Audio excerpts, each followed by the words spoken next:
ఈరోజు వాళ్ళకి స్వాగతం సుస్వాగతం అండి. ఈరోజు 5 నిమిషాలు లేట్ అయింది, వందించాలి అందరూ కూడాను. ఈరోజు మనం శ్రీమద్ భగవద్గీత యథాతథము 44వ శ్లోకం గురించి మనం చర్చిస్తున్నాం. 2వ అధ్యాయం 44వ శ్లోకం. ఒకసారి మనం శ్లోకం చర్చించుకోవాలి. భగవంతుడు కృష్ణ భగవానుడు మనకి ఏం చేస్తున్నారు, ప్రపాదులు వారు ఏమిస్తున్నారు చర్చించుకున్నామండి. నా మాట వినపడుతుందని? వినపడుతుంది ప్రభు. Okay, thank you.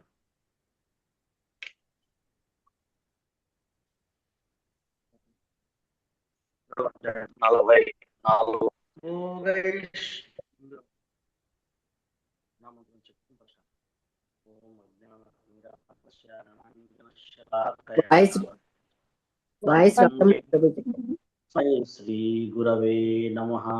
నమో ఓం విష్ణుపాదాయ కృష్ణప్రేష్ఠాయ భూతలే శ్రీమతే భక్తి వేదాంత స్వామినితి నామిని.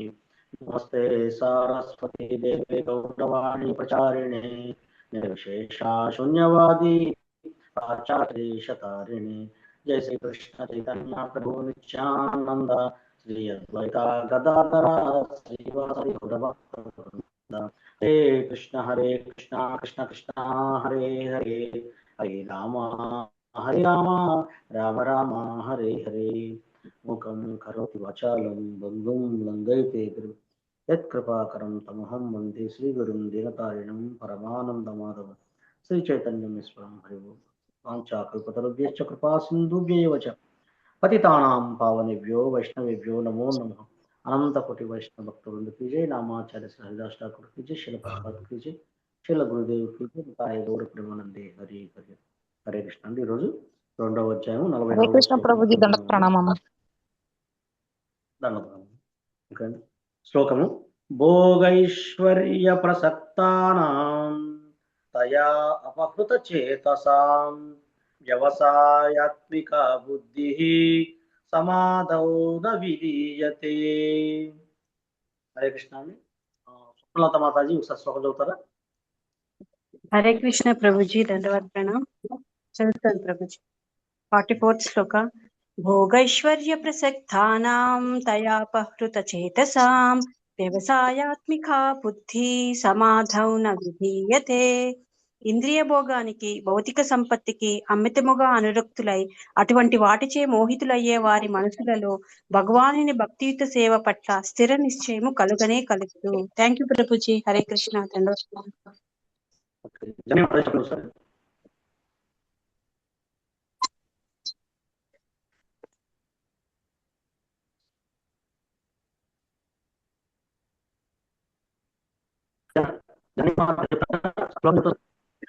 మీ వాయిస్ బ్రేక్ అవుతుంది ప్రభుజీ, క్లియర్ లేదండి. జననీ మాతాజీ చదవమని. హరే కృష్ణ. భోగైశ్వర్య ప్రసక్తానాం తయాపహృత చేతసాం వ్యవసాయాత్మిక బుద్ధి సమాధౌ న విధీయతే. భావం కూడా చదవమంటారా ప్రభుజీ? హరే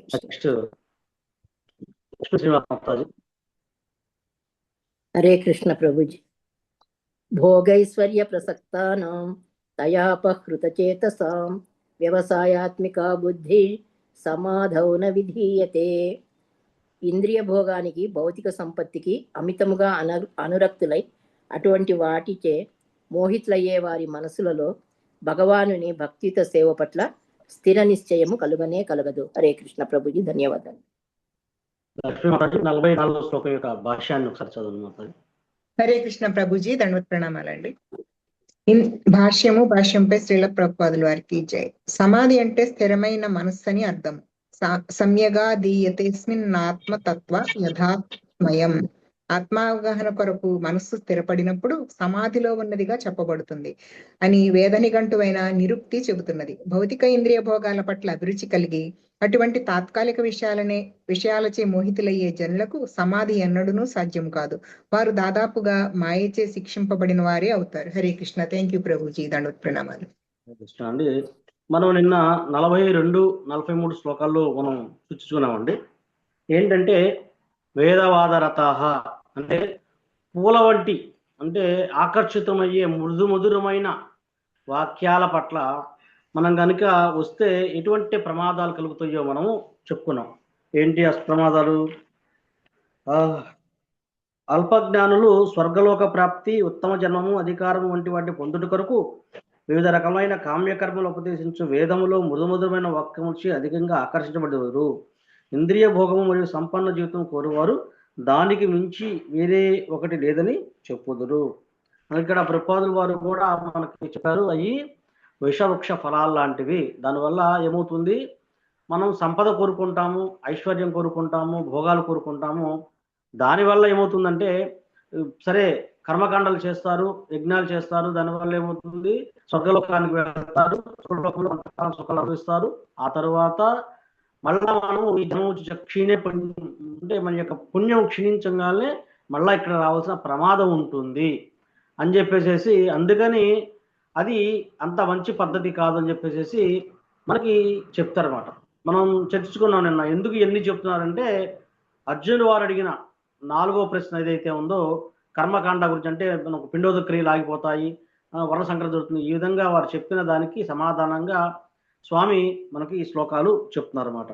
అయితే ఈ 44వ శ్లోకం ఏం చెప్తున్నారు అంటే, ఈ ప్రమాదం యొక్క అంతిమ ఫలితం ఏమిటి? అంతిమ ఫలితము అంటే మన మనస్సు ఎలా మొద్దుబారిపోతుందో అని చెప్పేసి మనకి చాలా చక్కగా ఈ యొక్క శ్లోకంలో వస్తున్నారు అన్నమాట. ఇక్కడ మనం చెప్పుకున్నాం, ఎవరైతే ఈ యొక్క మన కామ్యకర్మల వైపు, కర్మకాండాల వైపు కనుక ఆకర్షితులైన వాళ్ళు ఏం చేస్తారంటే, వాళ్ళు కేవలం భౌతిక భోగాలనే కోరుకుంటారు, ఇక వాళ్ళు ఏది కోరుకోరన్నమాట. మరి ఆ యొక్క దానివల్ల నష్టం అనేది మనకి ఈ శ్లోకం చెప్తుంది అనమాట.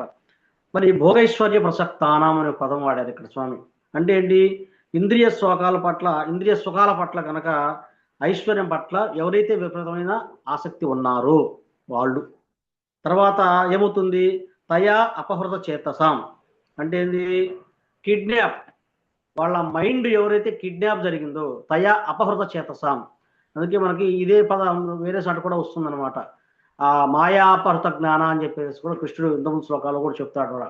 అంటే మాయ చేత వాళ్ళ యొక్క బుద్ధి నశించబడిన వాళ్ళు, మూడులు నరాధములను కూడా ఆయన స్వామి చెప్తారు. అంటే ఏంటి, మన మైండ్ కిడ్నాప్ అయితే ఎవరైతే అయిందో వాళ్ళు. కానీ వ్యవసాయాత్మిక బుద్ధి అంటే భగవంతుని చేరుకోవాలనే దృఢనిశ్చయం ఎవరికైతే ఉంటుందో, అంటే వీళ్ళు కాకుండా, మరి సమాధౌన విధీయతే అంటే ఏంటి, మరి విపరీతమైన ఇంద్రియ భోగం కానీ, అలాగే ఐశ్వర్యము, భౌతిక ఆసక్తి పడిన వాళ్ళకి భగవంతుని చేరుకోవాలనే స్థిర నిశ్చయము అసలు కలగదు, అసలు కలగదని చెప్పేసి వాళ్ళు, అంటే ఏకాగ్ర స్థితి కానీ, ఏకాంతమైన స్థితిని కానీ వాళ్ళు పొందలేరు, అటువంటి అవకాశం వాళ్ళకి లేదు అని చెప్పేసి చెప్తూ, శిల ప్రభుపాదుల వారి భాష్యంలో ఒక చక్కటి ఉదాహరణ మనకు ఇచ్చారండి. ఏమిటి మంచి చెప్పే ఈ వీటన్నిటిలో కల్లా ఒక మంచి పాయింట్ చెప్తే, సమాధి గురించి ప్రభుపాదుల వారు ఇక్కడ వివరిస్తున్నారు. సమాధి న విధీయతే, సమాధో న విధీయతే అంటే ఏంటి, సమాధి అంటే ఏంటి, అసలు సమాధి అనే స్థితి ఏంటి? మనం జనరల్గా చూసుకుంటాం, సమాధి అంటే ఏదో అడవిలోకి వెళ్ళి కళ్ళు మూసుకోవటము, లేకపోతే మనం కొన్ని సినిమాలు చూసినట్టు కాకుండా, సమాధి అంటే ఏంటంటే ప్రభుపాదుల వారు చెప్పే డెఫినేషన్ ఏంటంటే, మన మనస్సుని పూర్తిగా భగవంతుని యొక్క సేవలో నిమగ్నం. ఎవరైతే మరి ఈ యొక్క ఐశ్వర్యము, భోగము, పిచ్చి ఉంటుందో, వాళ్ళ మనస్సు ఎప్పుడు కూడా లాభం ఎంత వస్తుంది, నష్టం ఎంత వస్తుంది, దాని ఏంటి, ఇదేంటి అనే ఉంటుంది, కానీ కృష్ణుడి మీద ఉండదు అని చెప్పేసి, మరి అటువంటి వ్యక్తులకు సమాధి సాధ్యం కాదు అనే విషయాన్ని మనం చూస్తున్నాం. మరి ఇప్పుడు ప్రజన్న సమాజంలో కనుక మన మోడర్న్ సివిలైజేషన్ ప్రకారం మనం చూసుకున్నట్టయితే ఏంటంటే, మన మైండ్ అంతా కూడా హైజాకింగ్ అయిపోతుందండి, కిడ్నాప్ గురవుతుంది మన మైండ్ అంతా కూడా. ఎలా గురవుతుంది చెప్పండి? మనం ఎలా ఉంటుందంటే, ఎక్కువగా మన మైండ్ ఎలా అపహృతం అంటే వాటిని ఎలా లాగేస్తుందంటే, మనం ఎక్కడికైనా వెళ్తున్నాం, మందిరానికో ఎక్కడికో వెళ్తున్నాము, వేరే పొగలకి వెళ్తున్నాం, మన మనసు ఏం చేస్తుంది అంటే, అక్కడ జరిగే ఈ యొక్క అడ్వర్టైజ్మెంట్స్, సోషల్ మీడియా మన మనస్సుని అపహరిస్తున్నాయి అన్నమాట. అందువల్ల లేదంటే కొత్త కారు చూడంగానే, కొత్త ఫోన్ చూడంగానో, రకరకాలుగా ఎవరైతే స్థిర నిత్యం ఉండలేదో వాళ్ళ మనస్సు మొత్తం లాగేస్తుంది అన్నమాట. అంటే మరి ఇంకోసారి చూడండి, మీరు ఏ కేటగిరీ విద్యార్థులు చూసినా కానీ, ఎవరైతే వ్యాపారం చేసేవాళ్ళు కానీ, లేకపోతే ఉద్యోగం చేసేవాళ్ళు కానీ, మరి ఐటీ ఎంప్లాయీస్ని కానీ మనం కాసేపు హరే కృష్ణ మహామంత్రం చేయమంటే మాకు ఎక్కడ అవుతుంది స్వామి, మాకు అసలు ఏకాగ్రత కుదరట్లేదు అని చెప్తారన్నమాట. ఎందుకంటే ఆ ఏకాగ్రత ఎందుకు కొరవడుతుందంటే రకరకాలైన భౌతికమైన కోరికల వలన, రకరకాలమైన భౌతికమైన భోగాల పట్ల మరి మాయ వలన ఈ యొక్క వీటి మీద ఉండటం వలన మైండ్ అంతా హైజాకింగ్ జరగటం వల్ల వాళ్ళకి ఈ యొక్క కుదరట్లేదు అనమాట. ఏకాంతమైన స్థితి కానీ మన భగవంతుని మీద మనస్సు స్థిరపరిచే స్థితి కానీ రావట్లేదు అని చెప్పేసి మనకి చెప్తున్నారు అనమాట. ఇంకోటి ఏంటంటే చాలా మంది కూడా భగవంతుడు అంటే ఒక బిజినెస్, నేను ఇస్తాను, గుడికి వెళ్తున్నాను, ఒక లిస్ట్ అవుతారు అనమాట. ఒక కొబ్బరికాయ కొట్టేయడం, లేదంటే ఒక అట్టి పండు పెట్టడం, లేదా ఒక చిన్న పూలమాల పెట్టేసి ఒక లిస్ట్ ఏమేమి కావాలో మొత్తం 7 తరాల సరిపడా లిస్ట్ ఇస్తుంటారు అనమాట. నాకు అది ఇవ్వు, నీకు ఇస్తాను, లేకపోతే నా దాంట్లో ఇంత షేర్ ఇస్తాను. ఈ విధంగా చేయడానికి ఇది వ్యాపారం చేయడానికి అది వ్యాపార బుద్ధి అంటారు, కానీ వ్యవసాయాత్మిక బుద్ధి అంటే భగవంతుని పట్ల స్థిర నిశ్చయం కాదు అని చెప్పేసి మనం అడుగుతున్నారు అన్నమాట. సరే, ఇప్పుడు ఒక చిన్న ప్రశ్న మీకు. మాతాజీ తర్వాత లక్ష్మీ మాతాజీ, మన ఇంట్లో ఎవరైనా దొంగలు పడ్డారండి, 12 దొంగలు పడి ఏదైనా నగలు పట్టుకెళ్ళారు, అప్పుడు మీరు ఎవరికి ఫిర్యాదు చేస్తారు?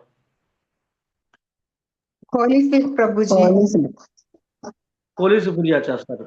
మరి ఇప్పుడు మనము అర్థం చేసుకోవాలి, మనం కూడా మన యొక్క కొన్ని దొంగలు జరిగింది. ఏం దొంగతనం జరిగింది? మన యొక్క మనస్సు, మన కోరికలు వీటిని దూరం చేస్తున్నాయి భగవంతుడిని. ఈ కోరికల ప్రభావం వల్ల మా మనస్సుని అపహరించబడుతున్నాయి, కిడ్నాప్ జరుగుతుంది మన మనస్సుని. మరి మనం ఎవరికి ఫిర్యాదు చేయాలండి? అయ్యో, కృష్ణుడి దగ్గరికి వెళ్ళకుండా ఈ అన్ని రకరకాల ఈ అంటే మనం చూస్తున్న నవనాగరిక సమాజంలో ప్రతిదీ మనల్ని అపహరించేది. మరి మనం ఎవరు కిడ్నాప్ చేయాలి? నా మనసు పోయిందని చెప్పేసి, పోయిందా లేదు చెప్పండి అందరికి.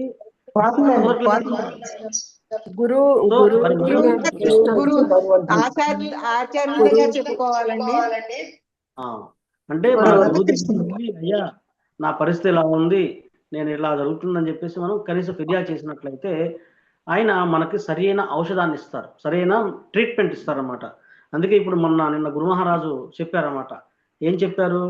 అందరూ కూడా ఖచ్చితంగా నేను చెప్పిన నియమాల ప్రకారం మీరు చేసినట్లయితే మిమ్మల్ని భగవద్ధామాన్ని తీసుకెళ్లే బాధ్యత నాది అని చెప్పేసి. అంటే మనకు ఆల్రెడీ ఆయన తన యొక్క అభయహస్తాన్ని ఇచ్చేశారు. అభయ చరణారవింద భక్తి వేదాంత స్వామి శిల ప్రభుపాదుల వారైన ప్రియమైన శిష్యులు గురు మహారాజు మనకి తను ఆ హస్తాన్ని ఇచ్చారు. అంటే మనకు మార్గాన్ని చూపించేశారు. తర్వాత ఆయన ఏం చెప్పారు? కొన్ని మార్గాలు కూడా చెప్పారు. ఇప్పుడు ఎవరైతే ద్వితీయ దీక్ష తీసుకునే వాళ్ళ కోసం కూడా ఈ సంవత్సరం ఒక చిన్న మెసేజ్ పంపించారు. ఏమని? మీరు ఖచ్చితంగా ఈ త్రిసంధ్యలలో హరే కృష్ణ మహామంత్రాన్ని జపించండి. అంటే ఏంటి? మన మనస్సు స్థిరంగా నిలబడటానికి గురు మహారాజు ఇంకా ప్రత్యేకంగా కృప చూపిస్తున్నారు అనమాట. ఆయన ఇన్స్ట్రక్షన్ ఇస్తున్నారు అనమాట. ఆ విధంగా మన బుద్ధిని మనం అర్థం చేసుకోవాలి. మనం ఇవన్నీ చూసుకొని మన బుద్ధిని ఎక్కడ ఇన్వెస్ట్ చేస్తున్నాం, మనము ఎక్కడ మన బుద్ధిని ఎక్కడ స్థాపిస్తున్నాము అని చెప్పేసి, ఆ విధంగా ఈ గురు యొక్క సందేశంలో కనుక మనం లేకపోయినట్టయితే మన మైండ్ కిడ్నాప్ అయిపోతుంది అనమాట. అందుకని మనం ఉదాహరణ చూసుకున్నట్లయితే ఈ యొక్క మహాభారత సంగ్రామంలో కానీ ఇంత ముందు కానీ స్వయంగా శ్రీకృష్ణ భగవానుడు అక్కడ ఉన్నాడండి. సాక్షాత్తు ఇంద్ర చంద్రాది దేవతలు, బ్రహ్మరుద్రాది దేవతలు కూడా ఆయన అంటే భయపడే ఆ శ్రీకృష్ణ భగవానుడు స్వయంగా భగవద్ధామానికి నుంచి ఇక్కడికి వచ్చి మనందరి కోసం ఆయన కొన్ని లీలలు చేశారు. అక్కడ ఉన్నప్పటికి కూడా ఆయన బంధువు, స్వయాన బంధువు అయినప్పటికీ శిశుపాలుడు ఉన్నాడు అనుకోండి, అతను ఆయన అంగీకరించలేదు. ఆయన భగవంతుడు తెలిసినప్పటికి కూడాను ఆయన అహంకారం కానీ, అసూయ కానీ, అధికారం వల్ల అతని కోరికలు అతని మనస్సు చేయబడింది. అందుకని చెప్పి కృష్ణుడు ఏకాగ్రతతో, అంటే ఆయన ఎదురుగా ఉన్నప్పటికి కూడాను ఏకాగ్రత అనేది ఆయన పెట్టి చూపించలేకపోయాడు అనమాట. దానివల్ల ఫలితం ఏమైంది? భగవంతుడి యొక్క ప్రేమ పొందలేకపోయాడు. అందువల్ల అర్థం చేసుకోవచ్చిందంటే మన యొక్క భౌతిక కోరికలు ఎంత ఎక్కువగా పెరిగితే, ఎక్కువగా పెరిగితే భగవంతుడు మన పక్కనే ఉన్నా మనం గుర్తుపట్టలేము. అది సమస్య. అంటే అంత ఎక్కువగా తీవ్రమైన కోరికలు మనం పెంచుకోకూడదు. అంటే ప్రభుపాదులు వారు చెప్తారు, సింపుల్ లివింగ్, హై థింకింగ్, సరళమైన జీవితము, ఉన్నతమైన ఆలోచనలాగా పెట్టుకుంటే మనము హ్యాపీగా గురు నిర్దేశం చదవచ్చు అనమాట. తర్వాత మనం ఇప్పుడు అర్థం చేసుకున్నాం సమాధి అంటే ఏంటంటే కృష్ణ చైతన్యంలో స్థిరంగా ఉండటమే అసలైన మన సమాధి. మరి మనకున్న అడ్డంకి ఏంటి? మరి భౌతిక ఐశ్వర్యం పట్ల, భౌతిక ఐశ్వర్యం కావచ్చు, రకరకాల కీర్తి, ప్రతిష్ట, వాంఛ, రకరకాల వాటి మీద మనకు వ్యామోహం అనేది ఈ భక్తికి అతి పెద్ద అడ్డంకి. తర్వాత ఈ కీర్తి అనేది కూడా ఒక పెద్ద ఇంద్రియభోగమేనండి. అందుకే మాకు దీక్ష తీసుకున్న తర్వాత ఒక మెసేజ్ చెప్పారు, అది కూడా నేను ఈరోజు మీకు చెప్తున్నాను. ఒకసారి మాకున్న ఒక సీనియర్ డివోటీ నాకు చెప్పారనమాట ఈ యొక్క సందేశాన్ని. ఎవరైతే దీక్ష తీసుకున్నారో గురు మహారాజు దగ్గర, వాళ్ళకి గురు మహారాజు ఒక అద్భుతమైన ఆధ్యాత్మిక నామాన్ని అందించారు. సో మనకి ఇంకా వేరే కీర్తి ప్రతిష్ట అవసరం లేదు, వేరే పేరు అవసరం లేదు. మనకేం పేరు ఇచ్చారండి భగవంతుడు? దాసి అంటే భగవంతుడి యొక్క దాసు, భగవంతుడి యొక్క దాసి అని చెప్పేసి ఒక పేరు ఇచ్చేశారు. అంటే స్వయంగా భగవంతుని యొక్క ఆధ్యాత్మిక జగత్తులో ఉన్న భగవంతుని యొక్క దివ్యనామక దాసు అని చెప్పేశారు అనమాట. అందువల్ల మనకు వేరే కీర్తి ప్రతిష్ట వాంఛ ఏమీ అవసరం లేదు. మనకు ఏదైతే వచ్చి లభించిందో అది మొత్తం గురువుకు ట్రాన్స్ఫర్ చేయటమే. సో ఒక దాసుడి యొక్క కర్తవ్యం ఏంటి? పూర్తిగా ట్రాన్స్ఫర్ చేయటమే అనమాట. అందువల్ల మనకి ఎటువంటి కీర్తి అన్ని ఈ సమాధి స్థితిలో నిలవడానికి పెద్ద ఇబ్బంది అవుతుందని చెప్పేసి మనం చేయాలన్నమాట. మరి అడ్డంకిని తొలగించుకోవాలంటే ఒక పరిష్కారం కావాలంటే మనకేం చెప్తున్నారు కదా, అదే భగవంతుని దివ్యనామాన్ని మనం నిరంతరం జపం చేయటమే. అంటే ఆ విధంగా ఒకవేళ స్థిరంగా నిలబడకపోయినా దానికి ముందు ఏంటంటే మళ్ళా జపం చేయటమే. ఈ జపం చేయటం వలన తిరిగి తిరిగి తిరిగి ఒకసారి ప్రభువుని ఒక ప్రశ్న అడుగుతారు, నాకు జపం చేయటంలో ఏకాగ్రత కుదరటం లేదండి, నేనేం చెయ్యాలి అంటే, నువ్వు మళ్ళా జపం చేయటమే. ఆ జపం చేస్తూ చేస్తూ అంటే ఎట్లాగంటే మనకి పచ్చకామెరలో వచ్చిన వ్యాధికి శీల ప్రభుపాదుల వారు చాలాసార్లు భాష్యాల్లో చెప్తారు. పచ్చకామెరలో వచ్చిన వ్యాధికి పట్టిక బెల్లం చాలా కటిక విషంగా చేదుగా ఉంటుంది, కానీ అదే సరైన మందు. ఎవరైతే ఆ పట్టిక బెల్లం రోజు కొద్ది కొద్దిగా ఇస్తూ ఉంటే అతని రోగం తగ్గే కొద్ది రుచి తెలుస్తుందని చెప్పేసి. అట్లాగే మనకి రకరకాల ఈ యొక్క భౌతికమైన వ్యవహారాల వల్ల, భౌతిక జీవితంలో నవనాగరిక సమాజం ఉండటం వల్ల ఇంట్రెస్ట్ తగ్గినప్పటికీ కూడా మనము హరే కృష్ణ మహామంత్రాన్ని మరలా మనం చేస్తూ ఉన్నట్టయితే మనకి ఆసక్తి అనేది చక్కగా ఉంటుందని చెప్పేసి మనం అర్థం చేసుకున్నమాట. ఒకటి మనం అర్థం చేసుకోవాల్సిందంటే, మన మనసు అనేది ఒక ఖాళీ గది లాంటిది అనుకోండి. మన మనసు ఖాళీ గది లాంటిది. అందులో భౌతికమైన కోరికల్లో మనం గనక చెత్తను గనక నింపినట్టయితే కృష్ణుడు కూర్చోడానికి చూడంటారు. స్వామి మన హృదయంలోనే ఉన్నాడు, కానీ ఆయన చాలా ఇరుకిరుకుగా మనసులో అసూయ, ద్వేషము ఇటువంటి పెట్టుకుంటే గనక ఆయన మన మనస్సు అపహరణకు గురవుతుంది. స్వామి ఆయన కూర్చోలేటమాట, ప్రశాంతంగా కూర్చోలేటమాట. అందువల్ల మనం మరి ఈ విధంగా ఇలా కాకుండా మన మందిరము యొక్క బృందావనం లాగా ఉండాలంటే ఏం చేయాలంటే, మనము ఈ యొక్క భగవంతుని దగ్గర సుస్థిరపరచాలంటే ఈ భగవంతుని దివ్యనామాన్ని మనం స్మరిస్తూ గురు నిర్దేశన కనుక చేసినట్టయితే మన మనస్సు చాలా భగవంతుడు ఎప్పుడు ఆయన కొలువై ఉంటాడని చెప్పేసి మనం చూసుకుంటాం అన్నమాట. తర్వాత ఒక కీర్తన కూడా ఉందండి, చాలా అద్భుతమైన కీర్తన. చైతన్య మహాప్రభు దక్షిణ భారత యాత్ర వెళ్ళినప్పుడు ఆయన ఒక అద్భుతమైన 2 గ్రంథాలు తీసుకొస్తారండి. ఆయన 3 విషయాలు వేస్తారు, కానీ 2 ముఖ్యంగా ఏంటంటే, ఒకటి బెల్లమంగళ ఠాకూర్ రచించిన కృష్ణ కర్ణామృతం అనే గ్రంథాన్ని తీసుకొస్తారు, బ్రహ్మ సమితిని తీసుకొస్తారు. అట్లాగే కూర్మ పురాణం నుంచి కొన్ని ప్రతులను కూడా ఒక బ్రాహ్మణుడి కోసం తీసుకొస్తారు. ఏమిటి ఆ యొక్క ఈ గ్రంథం అంటే చైతన్య మహాప్రభుకు చాలా చాలా ఇష్టం అండి. కృష్ణ కర్ణామృతం అంటే చాలా చాలా ప్రీతి అనమాట. అండ్ దాంట్లోంచి ఎన్నో విషయాలు మనకి సూచిస్తుంటారు అనమాట. ఏమిటి యొక్క సందర్భం ఏంటంటే, మరి బిల్వమంగళ ఠాకూర్ తన బాహ్య నేత్రాలు కోల్పోయినా సరే తన యొక్క అంతర్నేత్రంతో శ్రీకృష్ణుని యొక్క లీలను దర్శించి శ్లోకాలని పాడారు. అంటే మనం అర్థం చేసుకోవాల్సిందంటే, ఏ పని చేస్తున్నా సరే నాలుగు పైన భగవన్నామం ఉండాలి అనేది యొక్క సందేశం. ఏ పనన్నా చేస్తున్నప్పుడు కూడా. అంటే మహారాజు సందేశం కూడా వచ్చారండి ఆయన యొక్క వ్యాసపూజ సందర్భంగా. నేను బాత్రూంలో ఉన్నప్పటికి కూడాను నేను నా వేళ్ల మీద భగవంతుని నామాన్ని చెప్తూనే ఉంటాను నేను అని చెప్పేసి. అంటే ఏంటి, ఏ సర్వకాల సర్వావస్థలోనూ మనం భగవంతుని యొక్క దివ్యనామాలని మనం స్మరిస్తూ ఉండాలని చెప్పేసి చెప్తున్నారు అనమాట. ఇక ఏం చెప్తున్నారంటే అగ్రే కురుణా మత పాండవానాం దుస్సాసనేన హృతవస్త్రకేశ కృష్ణా తదక్రోశదంజనాద గోవింద దామోదర మాధవేతి. అంటే ఏంటి భావం ఏంటి యొక్క అంటే ఆ యొక్క కృష్ణ కర్ణామృత గ్రంథంలో పాడుతున్న దామోదర మాధవేతి, గోవింద దామోదర మాధవేతి అనే యొక్క కీర్తన ఈ యొక్క శ్లోకాన్ని చాలా అద్భుతంగా సరిపోతుంది. అంటే మన హృదయం ఎలా కిడ్నాప్ గురవకుండా ఉండాలో అని చెప్పేసి ఈ యొక్క భావం ఏంటంటే కురు పాండవుల సభలో, నా మాట వినబడుతుందండి? వినపడుతుంది ప్రభు. Thank you. ఈ మొదటి చరణం యొక్క అర్థం ఏంటంటే కురు పాండవుల సభలో దుశ్శాసనుడు ద్రౌపది యొక్క వస్త్రాలను కేశాలని లాగుతున్నప్పుడు ఆమె అన్యదా శరణం అంటే వేరే ఎవరు రక్షించలేని స్థితిలో కూడా ఆమె హే గోవింద, హే దామోదర, హే మాధవ అని పిలిచిందనమాట. అంటే ఏంటి, మనం ఈ శ్లోకం ద్వారా మనం తెలుసుకోవాల్సింది ఏంటంటే ద్రౌపది యొక్క మనస్సు భౌతిక రక్షణ పైన కానీ, అంటే తన భౌతికమైన నన్ను వాళ్ళు రక్షిస్తారు వీళ్ళు రక్షిస్తాను కాకుండా, భోగైశ్వర్యాలు కాకుండా కేవలం కృష్ణుని పైనే తన స్థితిని నిలబెట్టిందనమాట, మనస్సును అక్కడే ఉంచిందనమాట. అందువల్ల ఏమైంది, శ్రీకృష్ణ భగవానుడు స్వయంగా ఆయన వచ్చి అక్షయ వస్త్రాలను ఇచ్చాడనమాట. అందువల్ల మనము ఏ స్థితిలో ఉన్నా ఎప్పుడైనా మనకి ఆపద వచ్చిందంటే ఇంకా ఎక్కువగా భగవంతుని మనం చేపట్టుకోవాలన్నమాట అని చెప్పేసి మనకి చెప్తున్నారు అనమాట. రెండవ చరణం ఉంది, విక్రేతు కామా కిల గోపకన్యా మురారి పాదార్పిత చిత్త వృత్తి జడ్యాదికం మోహవశావదోవచ గోవింద దామోదర మాధవేతి. అంటే ఈ యొక్క భావం ఏంటంటే పెరుగు వెన్న యొక్క పెరుగుని వెన్నని అమ్ముకోగలుగుతున్న కన్నా గోపికలు తమ చిత్తాన్ని ఆ యొక్క మురారి రాక్షసం సంబంధించిన అంటే కృష్ణుడి యొక్క పాదాల వద్ద అర్పించారన్నమాట.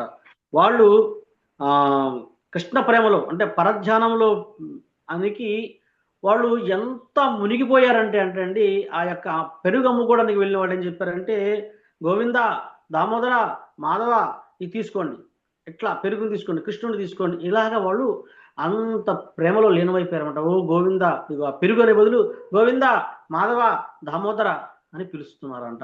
అంతగా వాళ్ళ హృదయం అనేది ఆ భగవద్భక్తులు నిలబడిపోయింది ప్రేమలో. అందుకే గోపికల యొక్క ప్రేమ చూసిన తర్వాత శ్రీకృష్ణ భగవానుడు చెప్తాడు, స్వామి నేను మీ యొక్క రుణాన్ని తీర్చుకోలేను అని చెప్పి స్వయంగా స్వామి చెప్తారనమాట. అంత అందుకే మనకేం చెప్పారంటే చైతన్య మహాప్రభు నేను బ్రాహ్మణుని కాదు, క్షత్రుని కాదు, వైశ్యుని కాదు, శూద్రుని కాదు, లేకపోతే ఎవరెవరు కాదు, నేను ఎవరయ్యా అంటే గోపీ భర్త పద కమలయో దాస దాసాను దాస దాస దాస దాస దాస, ఆ గోపికల యొక్క భర్త అయిన ఆ శ్రీకృష్ణ భగవానుడి యొక్క దాస దాస దాస దాస దాస దాసు అని చెప్తున్నారు. అంటే ఇక్కడ ఏంటంటే ఈ యొక్క శ్లోకం 3వ చరణం ఏదైతే ఉందో ఇందాక మనం 2వ చరణం చెప్పుకున్నాం. అంటే వీరి చిత్తాన్ని శ్రీకృష్ణుడు అపహరించాడు అంటే వీడి యొక్క మనసు అంతా కృష్ణుడి మీదే ఉంది అని మనం చెప్పుకున్నాం అనమాట. 3వ చరణం అయితే ఉందో సుకేశయన నిలయే నిజేపి నామాని విష్ణు ప్రవదంతి మర్త్య తే నిశ్చితం తన్మయతాం వ్రజంతి గోవింద దామోదర మాధవేతి.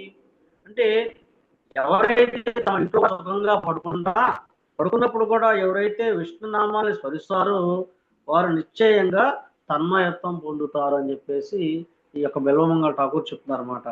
అందువల్ల మనం అర్థం చేసుకోవాల్సింది ఏంటంటే 44వ శ్లోకం ద్వారా మనం అర్థం చేసుకోవాల్సింది భోగైశ్వర్యాల వల్ల మనసు అపహరించబడుతోంది.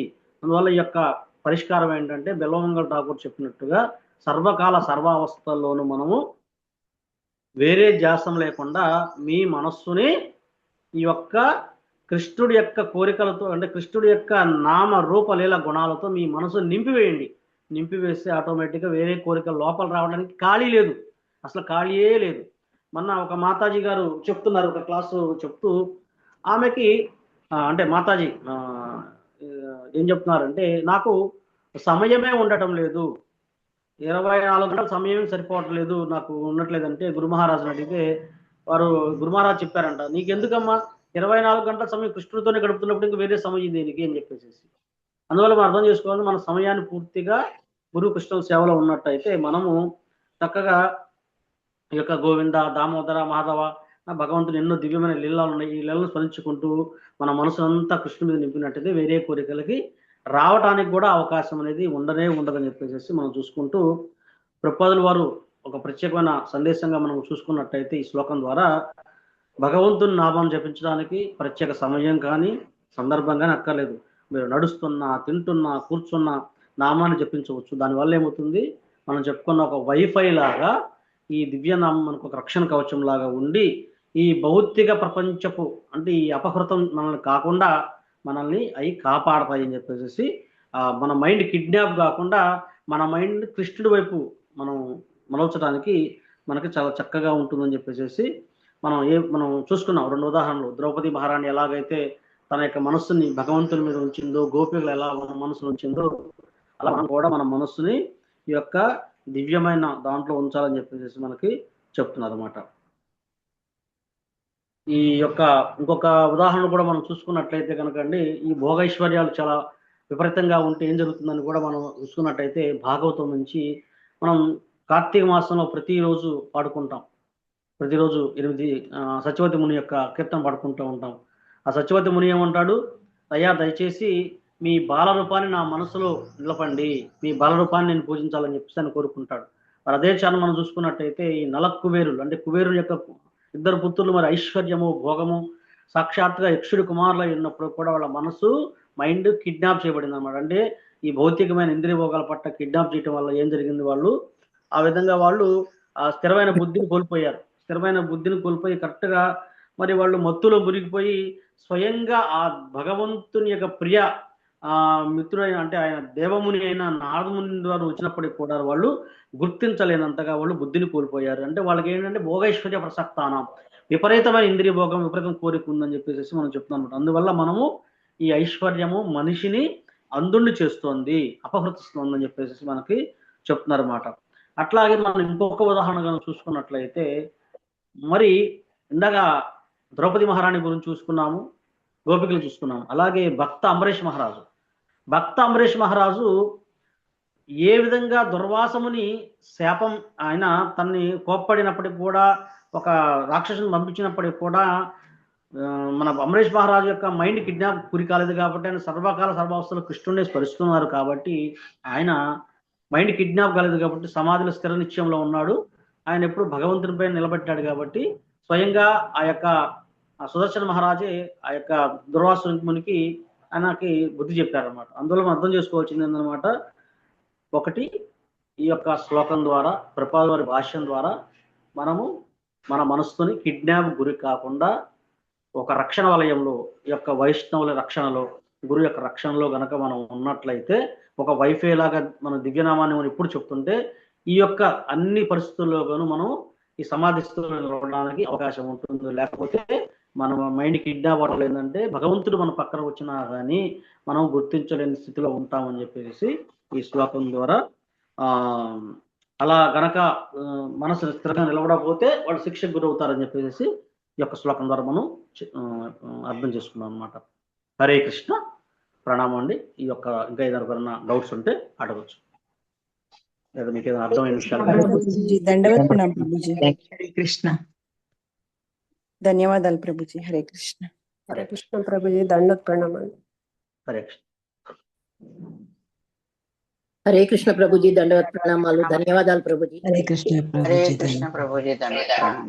కృష్ణ ప్రభుజీ, ధన్యవాదాలు ప్రభుజీ. ప్రభుజీ మీరు చెప్పినట్లుగా ఇంద్రియాలు, మనస్సు గనక పూర్తిగా భగవంతుడి పట్ల లగ్నం చేసే ఆ శక్తి కృష్ణ పరమాత్మ గురువు గనక ఇస్తే ఖచ్చితంగా దాటగలుగుతాం ప్రభుజీ. హరే కృష్ణ. Thank you Prabhuji. హరే కృష్ణ ప్రభుజీ, దండోత్ హరే ప్రణామం. కృష్ణ ప్రభుజీ, దండోత్ ప్రణామం. ఓకే అండి, మనం ఈరోజు ఇక్కడతోటి ఈ సెషన్ ఎవరికి ప్రశ్నలు ఏం లేదు కాబట్టి ఇక్కడ మనం ఈ సెషన్ ముగిద్దాము. 44వ శ్లోకం రేపు మనం ఇంకో శ్లోకంతో చూసుకుందాం. వాంఛాకల్పతరుభ్యశ్చ కృపా సింధుభ్యేవ చ పతితానాం పావనేభ్యో వైష్ణవేభ్యో నమో నమః. హరే కృష్ణ, హరే కృష్ణ, హరే కృష్ణ, హరే హరే హరే రామ హరే రామ రామ రామ హరే హరే హరే కృష్ణ ప్రభుజీ.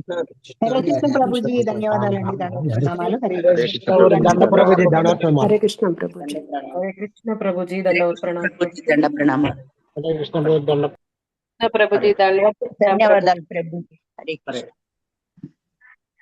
హరే కృష్ణ ప్రభుజీ దండవత్ ప్రణామం. Thank you Prabhu.